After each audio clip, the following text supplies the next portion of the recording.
you on one of your best maps, but unless Mousesports really are coming in like poor form, and this has just been a bad tournament for them in general, I don't know how they're going to lose their two best maps, and this is already an absolute slaughter. WOXİC and Frozen are going to be just kicking it off with a complete domination of Ivy. Hunden 1v5. I don't think anybody really believed in that. No offense, Hunden. It's Na'Vi, so you can basically go off this and go, Mousesports haven't really been losing this map at all. So I don't know. I guess, again, they've gone for their strengths over picking a map that they feel weaker on but know that Mousesports are weaker on. But when you are this heavy an underdog, I feel like you almost have to do that. Rops, this is a chance to just farm up cash. This is as easy as you like already.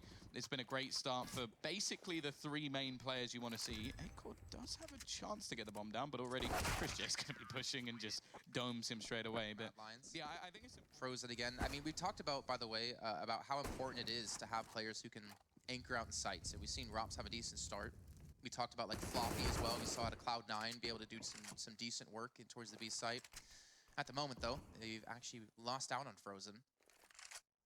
So with the man advantage, I'm curious to see where Mad Lions will decide to go. They still have Roy, by the way, over towards Ivy, so he can go for the flank, which seems to be something they were doing in the round prior, even though they're just trying to get the bomb down. And it's forced the rotation. It's forced the gamble out of Mousesports to keep 3 players on this inner bomb site. Yeah, I like this. They have weaker weaponry in this round, so they have to take risks. They have to do things that are a little bit more aggressive than normal. WOXİC already tagged low on health, but he's going to get that pre-fire off, and he finds a second as well. Unexpected, considering he was on 34 HP when he started those duels. Now we're going to see the rotation back. The only real issue is Roy.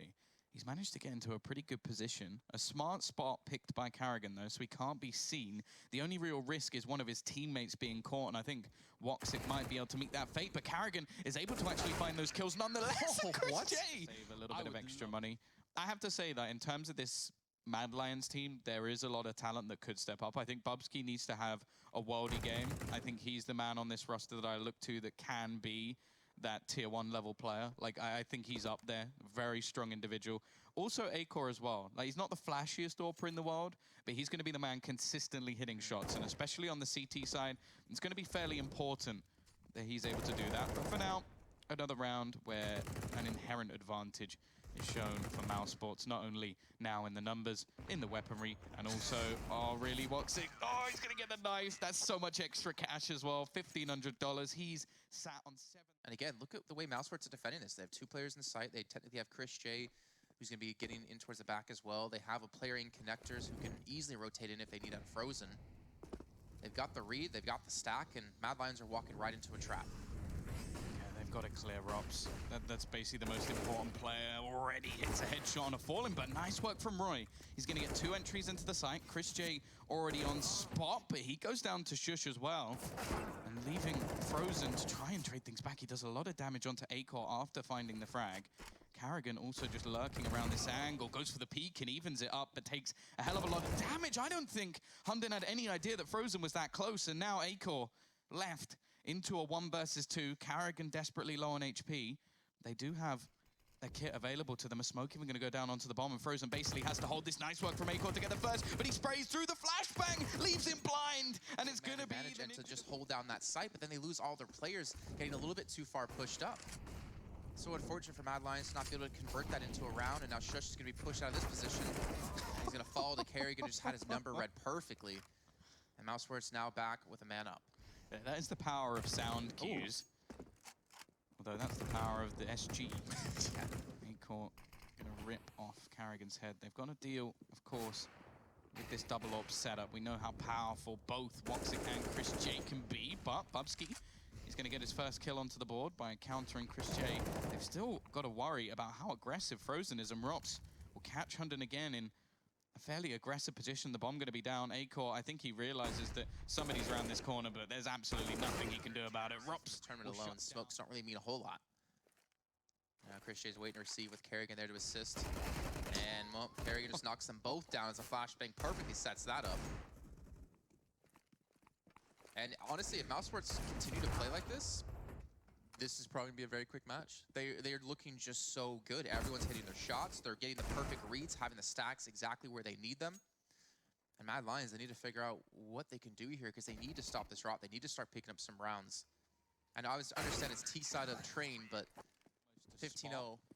That's going to be more of an issue. The only problem I'm seeing now, though, it seems like Mousesports had the same idea. They've said, WOXİC aggressive, he's going to peek into the flames. Now, he does fall for it, and because he's normally the solo man, you can see the T's attempted to pressure, and Robs is actually going to be caught with a smoke in hand. Timing a little bit unfortunate for Rops there, as well as Frozen trying to push up the ladder. Roy going to take him down. It looks like Mad Lions will be able to finally get their first round on the board here. Now, Sports, they have a lot of money to work with, but as you can see, they're backing away, trying to keep the weaponry out of the hands of their opponents. Hunden's been able to rescue an AWP, though, for A-Core. And for Mad Lions, they need to be clean about this. They cannot really afford to lose out on too many players in this round that they're going to be able to take. They've lost now on 2.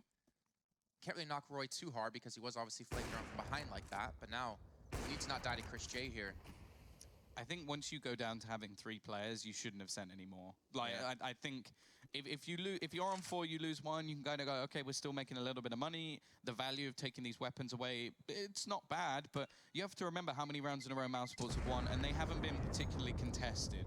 Like, there's been a lot of money. We're in A main. It can be Ivy. That's about it. And instead, it's going to be pressure towards the Beast. There's still 2 players here. Chris J's had a bit of a tough time early on, but he still managed to get the initial kill. They check this time for Robs, but that doesn't necessarily mean too much. He's going to get himself a kill anyway. Chris J's still spotting, but KARRİGAN has actually gone down over in A main. So there's decent potential here. And Chris J is looking like he wants to fight this all on his own. Bear in mind, he's only on 13 HP. The flashbang comes through. They should know that there's someone close, but he's looking for both. He wants both kills, and Chris J is going to find it as well. Leaves it all onto Roy, who's only on 10 HP. He got legged very early on. Chris is going to wipe them all down. The CT side, it didn't really make much of a difference at all. That doesn't get much easier than that. Just not expecting anyone that forward. KARRİGAN just playing so aggressive at the moment, clearly having an absolute field day against his fellow Danes. Having a bit of fun with this matchup, and Hunden, wow, he's not normally renowned for his AWPing, but I guess it's better. He's going to go down to the flames and say KARRİGAN now with a triple kill. He has been putting up numbers so far this event. Not something normally expected of him. Going to take a little bit of damage here, maybe not even realizing that he got shot from behind. Roy, again, is going to get the entry. Chris J out in the open. And that actually turns into a 2 versus 2. Frozen misses the spray as well. And now it's going to be left all onto Robs. Did they expect a second player to come out of pop, though? That's the only surprise that could be left in his belt. It's going to be spotted by Bubsky. Still plenty of time for the bomb retrieval. Roy looking for this fight. He's low on HP, but now so is Robs. And we're going to have to try and fight this one back, but instead, he looks to try and reset this situation as he switches back to B. I like the Molotov being thrown in, though, because he knows it buys him a little bit of time. He's going to be coming back in towards Connector, and you can see that Roy has to clear so many different angles now. He's not sure exactly where he's going to be, because the amount of time that's passed has allowed Rops to rotate back through. But here we go. Bomb going to go down. Rops on 11 health. Roy on 38, and Robs kind of has an inkling the direction he is going, but Roy's been able to actually transition to a perfect spot. Robs taking his time. Does have the grenade as well, which would be enough to finish off Roy if he can just get it near his body. And look at this, Roy has the angle. Robs isn't expecting to be watching this. I think Roy turned away last second, but coming around the corner, Roy looking to clutch this out for his team, but unfortunately he will fall. Robs gets the timing, hits the window, and gets the defuse through. Yeah, just, again, very clean from Rops in the end. Someone who I think you can expect. He gets himself a quick double. But I agree. Like, I think that was a little bit of a fluke. You can't depend on hitting a timing window like that every single time. And Bubsky trying to push him through lower. Unexpectedly, KARRÍGAN is actually caught up onto Hunden, gets the first kill, and Shush able to clean him up with the help of Roy in the flashbang, and Shush able to get a nice little double, but Frozen's still here. He's still on this outer bomb site until A-Core takes his head off. And a second on to Chris J. That was beautiful from A-Core. Hasn't really had his AWP too much, but clearly doesn't really matter. It's another 1v2 for Robs, but he's not going to be able to tough times. Looking like he's going to be pressured. They do have to be careful, though, because they do have Robs just on the edge of the smoke. He's going to try and use it to his advantage. Just peeking on the other side. He's got help from Chris J, and Robs has just shut this down. That's back-to-back triple kills from one player on this Mousesports side again, though. A-Core's there to at least trade one back, but this time, I don't think it's going to turn. Hunden left alone, and WOXİC will put down the final man. To maybe invest into the double op setup. And obviously, 4 rounds is enough for some teams, but maybe we'll find out if Mad Lions can get there, if it'll be enough for them. This round at least. singular AK alongside some pistols. Shush. Will do some initial damage. Again, KARRİGAN's just going ham, but he's going to lose his life eventually. Frozen, though, doing the damage onto Shush, and Acor being dropped without much of a fight at all. It will eventually be the cleanup. But that was just an eco round, really. Qualifier for the minor. So that was a long time ago. That was over a year ago. Is that when we almost died in the car on the way back because we had a driver? Not really what I'm getting at here, Jason. I'm just trying to sure. put the times together in my head. And there we go. WOXİC now pushed up middle. Frozen's falling. He actually gets blinded out. Perfectly placed by Hundem. Keeps things down to a 3-on-3 at least. See, Mousesport's gonna be rotating back into the site, and KARRİGAN again getting aggressive. He's just not being punished that often for these random plays he's been able to do. And that's another kill, gives them an advantage themselves. And now Mad Lions can be playing with just 2 players. They have the AWP and the AK. And Acor, I mean, I feel like I've been able to say Acor with the AWP that often in this map so far. No, a lot of their time, the finances haven't really allowed for it. They've been buying off of the back of bomb plants, and most of the time, unless he has extra cash. Nice shot from Hundem, though. Doesn't give Chris J the chance to scope. You do wonder if that had been an SG, if he'd still be standing. But nonetheless, it's going to go back into a 2v2. The issue being, though, that a lot of these clutch situations have been closed out by Mousesports. You can even see it in their finances at the moment. Considering how dominant this half has been, their money doesn't really reflect that. A victory here could give the opportunity for Mad Lions to bring this to 4. The issue is, though, there's still 2 players standing in their way, and 2 of the top fraggers in the server at the moment. Is surprising to say, but, well, maybe not so surprising for Rops. Even still, it's going to be a 1-for-1 split. Hundem at least, or picks around. He almost gets the timing right for KARRİGAN, but he just needed that 1 kill. Now Acor left 10 seconds. He has to go for it. It's already over, as long as they don't die. But one of them goes down. KARRİGAN knows it, though. He just needs to hide. Running, but even still, we do still have a buy on either side. A few more limitations for Mousesports. Of course, they lose every single player in the previous round. That is the one benefit of the kills that came in. Rops looking to get a little bit more aggressive. They haven't cleared this upper position. You can't give this man this much space, otherwise he'll punish you. 2 kills coming in. KARRİGAN again is going to find 1 more, but once more we end up in a 2 versus 2. This seems to be the story of this match over at least the last few rounds. However, WOXİC is well placed. He doesn't have a clue where Roy is going to be. He can guess, he can try and guess at least, but at the moment he's in a fairly open position, just trying to fall back, maybe double up with his teammate a little bit here, but this is all going to come down to timing, and we've seen Roy in a clutch situation before, very close indeed, but not this time. WOXİC with this one, trying to put the pain train onto Mad Lions, and with the bomb already down, a 5v5 retake. That's not something you see too often in Counter-Strike. They don't have a kit either, so they really do need to start getting a move on. Half the time already gone on the bomb. Rops in a strong position, and they don't even know he's there just yet. He's going to come along and steal WOXIC's kill. Another one comes in for Chris J. The Hwandi coming out from KARRİGAN. And nice shots from Bubsky at least. I don't think he even has enough time. They can just sit back and bait. KARRİGAN going to be going for these final shots. It's as messy as you like. So probably T-side? I would assume, yeah. So 10 rounds on the T side of Inferno is not bad. No. Neither is the 1 Deeg, or however many Deegs that was, that Acor just managed to get. He also retrieved an AK, and look how low these players are. Chris J on 5 HP, WOXİC only on 29 as well. And they all have rifles.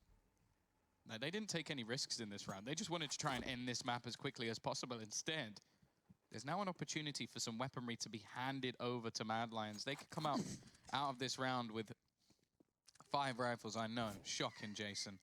Sorry, getting over being 6 still. Acor's gonna miss the shot, unfortunately. Looking to back off as Mousesports will eventually look to wrap around this corner. They still do have Rops, though. We could push out of T mid, and Frozen's gonna take Acor down through the smoke. That's just unfortunate. I told you, so for some reason, this tournament, smokes just don't really exist. The prediction is phenomenal, and you can see Roy able to spot down WOXİC. 2 HP. They should have had more than 1 kill in this round so far. Bubsky, though, he's got the AK. They're all so low. It literally could be just one man spraying all of them down at once, but the fact is they're losing their players instead. Shush with the Deagle going to be coming in. There is so much of a chance. It's just 1 bullet needs to hit onto Chris J, but he is going to survive as he gets the plant down. I don't think they will realize how much damage they've actually done in this scenario, but they've still got to be going for it here. Another shot comes in, a headshot, of course. Complete overkill. Honda going to be waiting on the cross, trying to spot them out. Finally, the USP's been brought out, but Frozen's going to hit the kill anyway. And now Shush left into the clutch. He's retrieved an AK at least, but the time is ticking. He doesn't have a kit either, so I think he's even just going to run out of time, and they're so desperately low. They might even die to the bomb at this point, Jason. But the fact is, he's just going to have to try and save this, and that is heartbreaking for Mad Lions. They deserve that round, and I don't even think they know it. What, 25 HP between the last two players? Frozen will fall. Rops takes a little bit of damage there. And mousesports, two SMGs, and Chris J's already taking a hell of a lot of damage here. But will they expect him this close? He's able to get the first kill into Hunden, and somehow he survived the spray down out of A-Core. At least they've managed to trade a couple of kills back. In fact, Chris J is going to fall. It's left onto Frozen and WOXİC to try and turn the tide. Might be able to get a tiny lifeline here, and Bubsky finally starting to come into his own a little bit. A couple of kills in this round, but might be just that little bit too late. They have a long way to fight back. Frozen just going to try and make things as costly as possible, reduce what they can get in the next round. The T's, they're going to be in a really poor state when it comes to their economy, of course. Only one player surviving in the last round, WOXİC with an extra bit of cash, but not anything they can really invest into. But they may just go for some pistols in the next round just because their money is going to be so bad. Frozen still has time, though. He can try and make this costly for the CTs. The issue is they now have a very good idea of where he is. In fact, I'd say they're almost certain. Is there a world where he wins this 1v4? I hope not. Or I'd love to see it, but at the same time, I think that would just be so brutal for Mad Lions. Nice shot to at least kick things off. There is also the world where if they're going to force in the next round anyway, he could just save this AK. It's getting down to the 25-second mark. Spotting out Roy as well. I think the CT side have just made the decision of, okay, he's been kind of good at killing people today. 20 kills, 7 deaths. Let's not overface. And eventually Bubsky is going to pick him off. We can't really get complacent at any point. Like, even if they now win 10 rounds in a row, they're still going to be on edge. If anything, they'll be even more on edge because knowing that it could just slip away. No change for KARRİGAN, of course. Hugely aggressive in his initial plays. Frozen with the dirty deke. He's actually going to be able to retrieve a rifle, but Bubsky, I'm liking this. He is starting to gain some confidence. And A-Core even going to peek in to help out his teammate. We'll leave WOXÍC all on his own. This would be incredibly impressive if he managed to pull this one off. And I have my doubts. That's a nice shot to kick things off. They're still, again, making things costly. I don't think he's even realized the man is up there and hits the tag, but won't get the kill. 15-4. Couple of rounds in a row now. 11 rounds straight is going to be near impossible, but I think it's important to the mentality of the team to take a couple more rounds here. You know, get some clean kills, kind of shake off this this one-sided map so far, and then go into map 2, hopefully with a fresh start. Definitely not lose the grounds. Definitely not lose. Okay, there we go. Thank you, Bubsky. Again, another 3K for him. This was a nothing round, though, from mousesports, and they still managed to get 2 kills, so at least they'll finish things off with an extra one. Should be able to retrieve another round at a time, Jason. mousesports have slowed the pace down. Look at this. 3 players going to be sneaking in towards the inner bomb site. Fake smokes being thrown in over towards outer. Just getting the kill on KARRİGAN. He dropped the bomb, so they know that's a fake. Like that fake might have worked if he'd killed any other player, but because he'd seized the bomb, they can now know that those smokes aren't going to play any part in this round. They're just early fakes, and that's actually completely ruined mousesports' plan, because now they have 2 Molotovs to try and get into either of these sites. No matter which it is, that's going to be impossible. Let's see, though. Roy holding the angle. Shipped down to 79, not too much damage, however, as we do have, looks like Rob's over towards Pop, ready to rotate in if they need it, but Hunden's there, anchoring on the site, gets the first kill. Bubsky's gonna have a lot of competition coming his way as he takes his own, and mousesports, as cleanly as the round started, they've been wiped out. Only 2 Molotovs to try and take the site. So this round, few pistols, couple of flashbangs, a Molotov for the connector, I would imagine. I don't think that's gonna be the classic onto the bomb. Nade gonna do a little bit of damage. There goes that Molotov, and while so far so good, Bubsky really has stepped up over the last few rounds. Extra kill for WOXÍC at least. He's gonna retrieve an AK, but he will not get this plant. I got a little scared there. I'm not gonna lie, Tom. If that was me saying that, Bubsky probably would have died. In the meantime, however, we're going to start to see this rotation now. Any footsteps will give the game away to Roy, who's wasting in Pop. But instead, we're actually going to see the fallback of Shush. Nice work from Bubsky to at least get that initial, but now this fake comes in. Almost a similar situation to the last round, but it has taken maybe just that little bit too long. They've rotated a second player in at this point. Nice shot from KARRİGAN, going to get the opener in and leave Shush alone. He at least needs one, and he even gets it and fades away. That's important to say the least. He's even waiting to see what Chris is going to do, but slightly missed the timing, still manages to get the frag. KARRİGAN needs to buy time. WOXIC is trying to rotate in through halls, trying to help support him here on the site. No one's thinking from the back, so now KARRİGAN doesn't have to worry about this position. And WOXIC is going to come around right down towards lower, takes down, or gets taken out, sorry, by Hundred. Now KARRİGAN alone in a 1-on-3, trying to clutch us out for Mousesports, but he won't have the opportunity. And Shush really coming up big for his team there. With WOXIC falling relatively early on the push in towards the site, he's able to pick up the 3 kills they needed and keep Mad Lions alive. Yeah, we're starting to see some decent rounds. Only the weaponry isn't there to back it up. Oh, okay. Chris has just pretty much gone straight out. There's going to be Roy up in towards CT Heaven here. He's going to have some work coming his way. He's going to need some assistance as well. Frozen a long range with the Deagle looking for something. The bomb has gone down as he's spinning around in circles. And Mousesport's not a bad round so far, to be honest. 4-on-4. They saw the pistols are actually going to push through the help of the smoke. And Chris J again pushes through, gets himself another kill. That's onto Hundred, and Roy and Shush now just Shush alone. And that's going to do it. Oh.